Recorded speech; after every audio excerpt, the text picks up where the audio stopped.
Hello everyone, this is Defense Politics Asia, and this is the Frontline Changes report for the past 48 hours for the day of 1067 to 1068 for the 25th to 26th of January.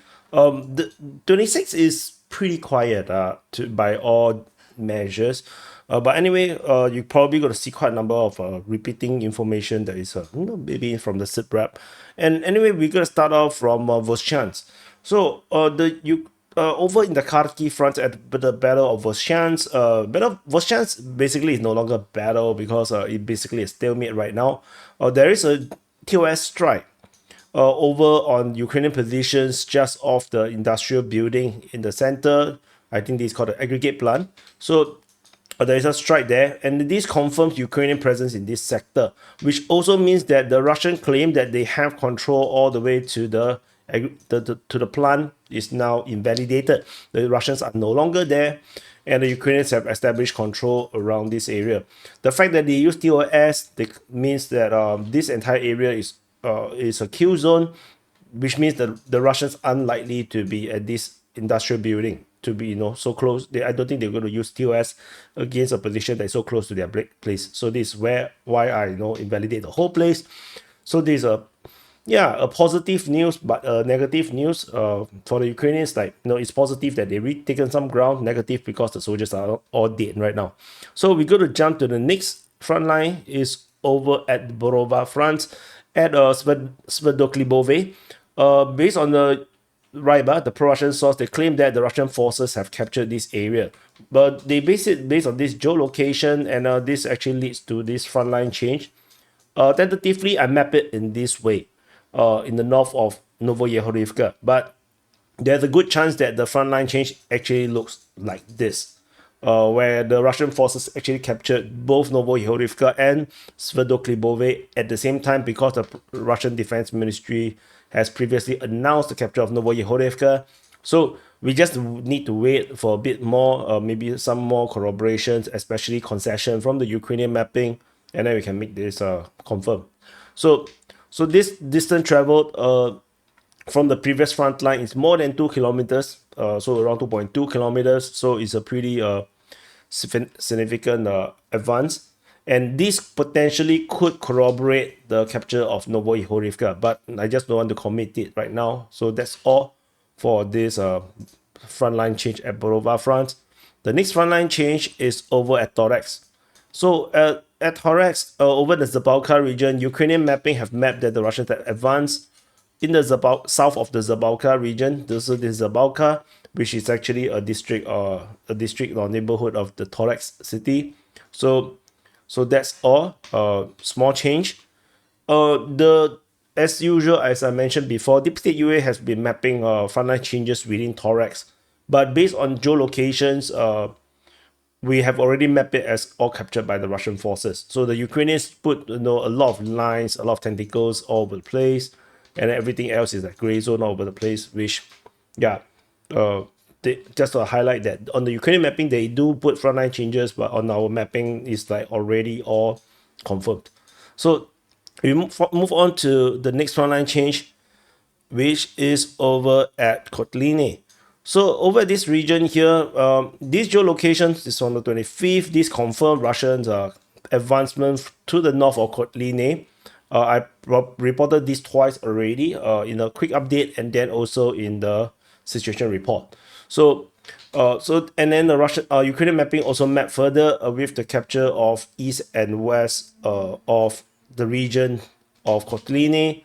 So confirming the Russian capture of the entire thing of Kotline. So they attacked and captured all of this area here. So that's all from the Kotline. And then after Kotline, there is frontline change over in Andriivka and Novoyelizaveta. So Russian forces have entered into Andriivka. So this is Andriivka. So because I need to move the map. Into Andriivka in the east. And in fact, they even swing south down the tree line somehow for some unobvious reasons. And the latest mapping from the Ukrainian mapping shows that the Russian forces have taken these tree lines west of the lake in the south of Novoyelizaveta. So yeah, so that's what it is.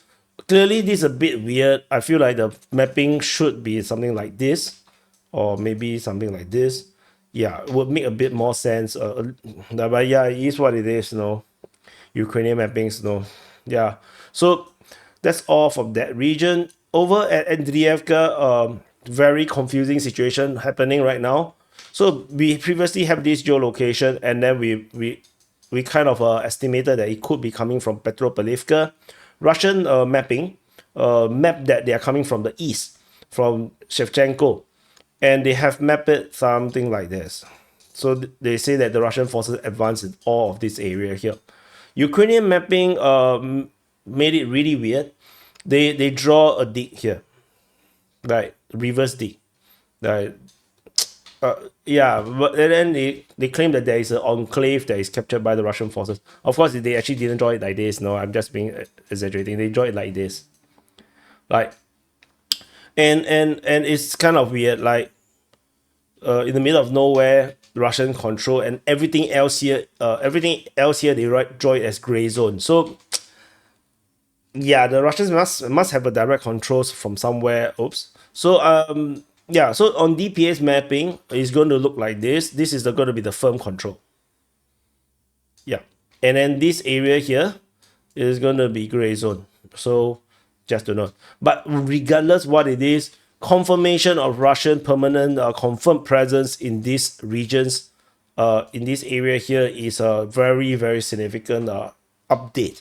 We are talking about distance of 3 kilometers, up to 3 kilometers of progression on both sides. So these 3 kilometers, this is 3 kilometers, are very, very significant. And this happened way faster than I thought it's going to be.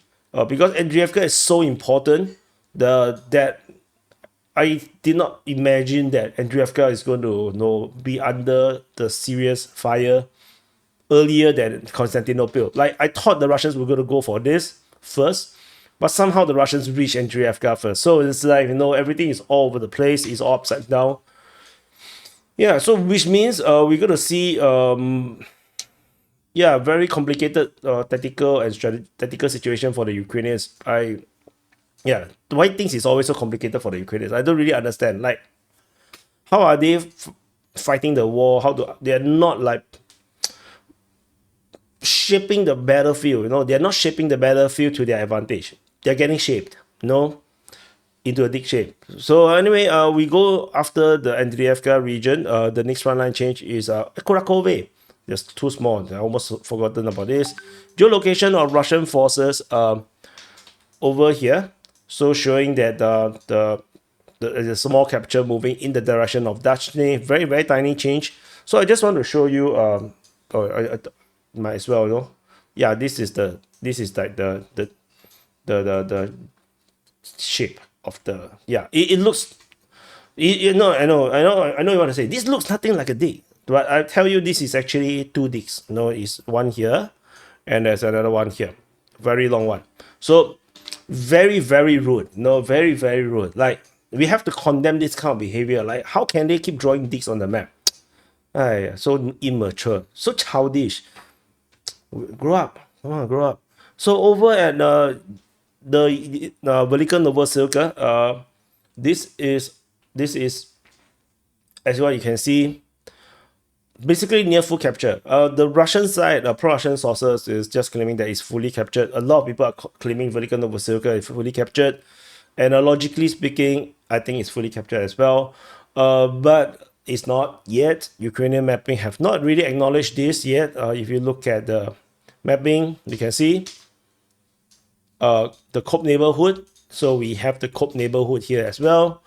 So see the Kope neighborhood. So nice Kope. But whatever it is, this is pretty much the end of the Battle of V.Novosilka. Russian forces captured the rest of the north of Vremivka, confirming the full capture, and the Ukrainians fully withdraw or fully overrun by the Russian forces of the entirety of V.Novosilka. So the distance from the northernmost part to the southernmost part of the front line is 5 kilometers. So that's the entire region being captured. So that's all of the frontline changes for the past 48 hours, and let's do some calculation. I see childish, the black box I forgot to close. So hopefully I did not cover anything along the video. I forgot about the black box. I still look at this. I still look at my monitor so many times. No, I didn't see it. Hi. So anyway, let's do some mathematics, and some calculations, and so so the Ukrainians clearly is straightforward. The one at first chance they took back 0.16 square kilometers. Otherwise, the Russians 1.22 plus 0.15 plus 3.912 plus 7.94 plus 6.89. So total area captured is 20.112 square kilometers. So let's add this in. 20.11. So so this is the entire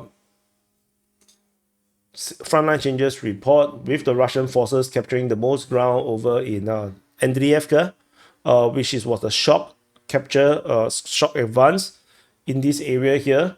This actually takes the lead because this is a huge chunk of ground, but clearly this is very claimish and also very vague.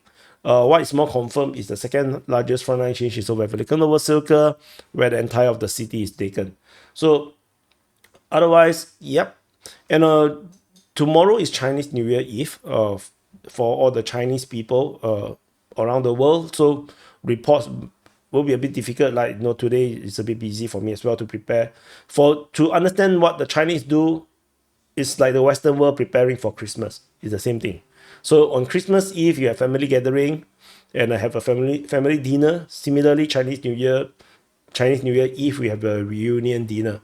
So similar stuff. So you can imagine how busy that could be. So anyway, thank you for watching. Press the like button, subscribe, and I'll see you guys in the next update.